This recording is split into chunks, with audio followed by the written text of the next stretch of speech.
గ్రహణం సమయంలో పాటించవలసిన నియమాలను చూద్దాం. గ్రహణ సమయంలో దైవ ప్రార్థన చేసుకోవాలి. గురు మంత్రాన్ని స్మరించుకోవడం మంచిది. ఏమీ తినకూడదు. గ్రహణం విడిచే వరకు నిద్రించకూడదు. ఎవరైనా గ్రహణాన్ని చూడదలుచుకుంటే ప్రత్యేకమైన కళ్ళజోడును పెట్టుకుని మాత్రమే చూడాలి. తిన్నగా గ్రహణాన్ని చూస్తే కంటి చూపు దెబ్బతినే అవకాశం ఉంది. గర్భిణీ స్త్రీలు గ్రహణ సమయంలో ఎక్కడికి వెళ్ళకూడదు. ఇంట్లో కూడా కదలకుండా కూర్చోవాలి. గ్రహణం విడిచిన తర్వాత ఇల్లు శుభ్రం చేసుకోవాలి. తరువాత స్నానం చేయాలి. గ్రహణానంతరం నది లేదా కాలువలో స్నానం చేయగలిగితే శ్రేష్టం. రుద్రాక్ష ధరించడానికి చంద్రగ్రహణ సమయం మంచిది.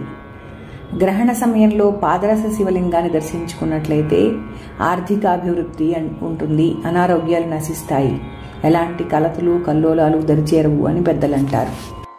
జ్యోతిష్య శాస్త్రం ప్రకారం రాహుకేతువులు ఛాయాగ్రహాలని, ఆయా ఛాయాగ్రహాలు సూర్యచంద్రులపై పడటం లేదా అడ్డు రావడం వల్ల గ్రహణం ఏర్పడుతుందని, ఈసారి ఏర్పడబోయే గ్రహణం శతభిష పూర్వభాద్ర నక్షత్రాల యందు సంభవించటం వల్ల ఈ 2 నక్షత్రాల జాతకులు మరియు కుంభరాశి వారు ఈ గ్రహణం చూడకూడదు.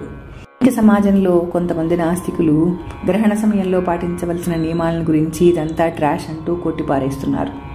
అసలు గ్రహణ సమయంలో నియమాలు ఎందుకు పాటించాలి అనే విషయాన్ని మన ఋషులు ఏమని చెప్పారో ఒకసారి చూద్దాం. సూర్యచంద్రులు ఈ 2 గ్రహాలు లోకాలన్నిటికీ ఆధారం. మనకు ఆహారం, వర్షం, ఔషధులు ఇలా మనం జీవించడానికి అవసరమైనవన్నీ సూర్యచంద్రుల ద్వారానే లభిస్తాయి. వాటికి కష్టం వచ్చినప్పుడు, వాటికి శక్తి తగ్గినప్పుడు మనకెందుకులే అని వదిలేస్తామా?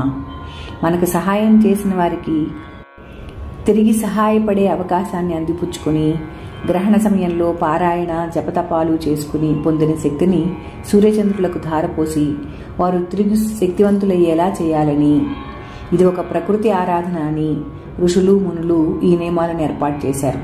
కాబట్టి భావాన్ని చూపే సమయంగా భావించి ఆయా నియమాలను పాటించడం ధర్మం. రాబోయే 100 సంవత్సరాల కాలంలో ఎప్పుడు ఏ గ్రహణం ఏర్పడుతుందో అనే విషయాన్ని తమ తపశ్శక్తితో, ఎలాంటి ఆధునిక పరికరాలు లేకుండా తమ తపశ్శక్తితో మనోనేత్రంతో చూసి చెప్పగలిగిన ఋషులు పెద్దలు చెప్పిన నియమాలు పాటించడం వల్ల వచ్చే తప్పేం లేదు కదా. అందుకని అనవసరమైన అపోహలు వీడి గ్రహణ సమయంలో భగవన్నామస్మరణ చేద్దాం. భగవంతుని ఆశీస్సులతో మనశ్శక్తిని పుంజుకుందాం. హాయిగా ఆరోగ్యంగా ఉందాం. ధన్యవాదాలు.